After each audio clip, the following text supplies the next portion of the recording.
বাজারে বৃষ্টির অজুহাতে চড়া দামে কিনতে হচ্ছে সবজি। অস্বস্তি রয়ে গেছে মাছ, মুরগি, ভোজ্য তেলের দর নিয়ে। শ্রমজীবী মানুষের অধিকার ও সুরক্ষা বোধ স্মরণ করিয়ে দেওয়ার এই দিনটিতে জোর তাগিদ উঠেছে খেটে খাওয়া মানুষদের জন্য খাদ্যপণ্য সহজলভ্য করার। সেই ক্ষেত্রে সহনীয় পণ্যমূল্যের বাজার প্রতিষ্ঠায় সময়োপযোগী উদ্যোগ নিতে হবে ভাষ্য নাগরিক সমাজের। শাহিদ জাহিদির প্রতিবেদন।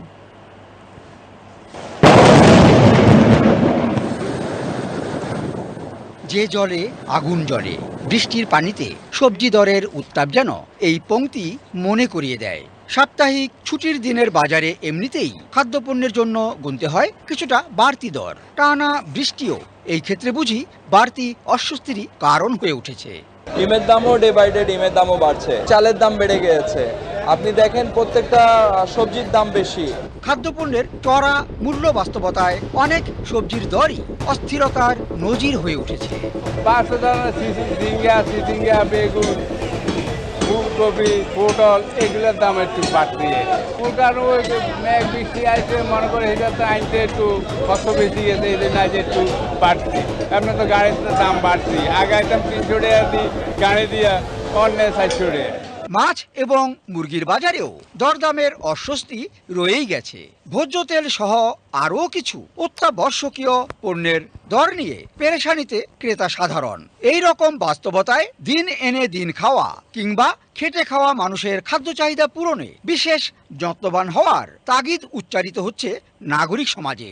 চাউলের বাজার মানে এখন তো মোটামুটি শিথিল আছে। নতুন সাইড উঠলে দাম কমে যাবে, বয় কেজি দিয়ে 500 টাকা কমে যাবে। টিসিবির কার্যক্রমটা এটা যদি আরও বেশি বাড়ায় তারা, তো সেক্ষেত্রে হয়তো বা সাধারণ মানুষগুলো কিছুটা হলেও স্বস্তি পাবে। ন্যায্য মূল্যে খাদ্য বিক্রির আওতা বাড়ানোর পাশাপাশি প্রস্তাব উঠেছে বাজার ব্যবস্থাপনায় আমূল সংস্কারের। বিদ্যমান বাস্তবতায় মানুষের দাবি দেওয়ারও যেন ঘটেছে রূপ বদল। সবারই অভিন্ন চাওয়া হয়ে উঠেছে কোনো রকম কড়াকড়ি কিংবা কঠোরতা দরকার নেই। বাজারে বাজারে নজরদারি এবং তদারকি কাজ পরিচালিত হোক যথাযথ আন্তরিকতা এবং নিষ্ঠার সাথে। নাগরিক হিসেবে আমি সাজেশন দিব যাতে আমাদের যে নরমালি তো বেড়ে যাওয়ার কারণ হচ্ছে আমাদের যাতায়াত, ধরেন গ্রামে একটা কিছু হলো আশপাশটা অনেক প্রাইস হয়ে যায়। মাঝখানে যে সিন্ডিকেটগুলো আছে বা মাঝখানে যে প্রাইসের যে ব্যাপার, দামের যে ব্যাপারগুলো আছে, ওগুলো যদি সরকারি নিয়ন্ত্রণে একটু কমিয়ে নিয়ে আসা যায় তাহলে খেটে খাওয়া মানুষ